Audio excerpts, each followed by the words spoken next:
Moist air, warm waters in the Gulf of Mexico, and ideal wind patterns supercharged Hurricane Michael in the hours before it smacked Florida's Panhandle.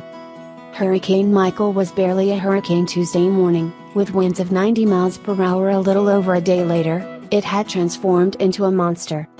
When it made landfall Wednesday afternoon, it was blowing at 155 miles per hour. That's a 72% increase in wind speed in less than 33 hours.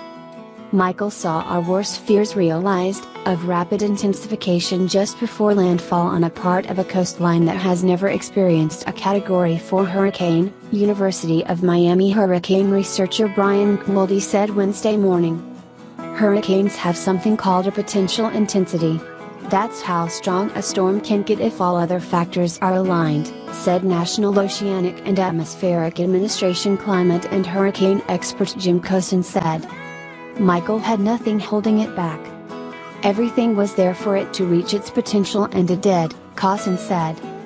As Michael's eye started coming ashore, it boasted the third lowest central pressure of any storm to hit the United States, behind only a 1935 Labor Day storm and 1969's Camille. Meteorologists first got a sense something big could be happening by watching how Michael's eye changed shape. Early Tuesday, it was oddly shaped and ragged. Later in the morning it started to get better organized, and by Tuesday night real-time satellite imagery was showing the eye getting stronger and scarier by the minute. Another factor, its pressure, the measurement meteorologists use to gauge a hurricane's strength. The lower the pressure, the stronger the storm. Before landfall, Michael's pressure fell so low it looked like the winds were sure to pick up fast, said Ryan Maui, a meteorologist for weathermodels.com. And none of the factors that hold a storm back were present, especially something called wind shear. Wind shear is when there's a mismatch either in speed or direction between winds near the surface and those 5 to 6 miles, 8 to 10 kilometers, up. That mismatch pushes the storm over or decapitates it, Cosin said. When the wind shear near Michael eased, the storm took off, he said. It's kind of like someone was holding onto it when it was trying to run and they let it go, Cosin said. Another huge factor was the water temperature.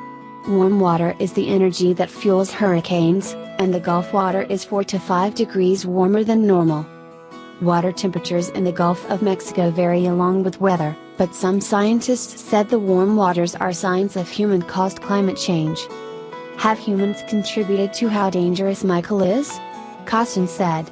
Now we can look at how warm the waters are, and that certainly has contributed to how intense Michael is and its intensification. The warm waters, Cosin said, are a human fingerprint of climate change. Cosin and others have a study out this month in the Journal of Climate with computer simulations showing that human-caused global warming will increase rapid intensification of tropical weather across the globe in the future. Other studies have shown rapid intensification has already increased over past decades. One study this year in Geophysical Research Letters found that since 1986, the rate of intensification of storms like Michael has increased by about 13 miles per hour.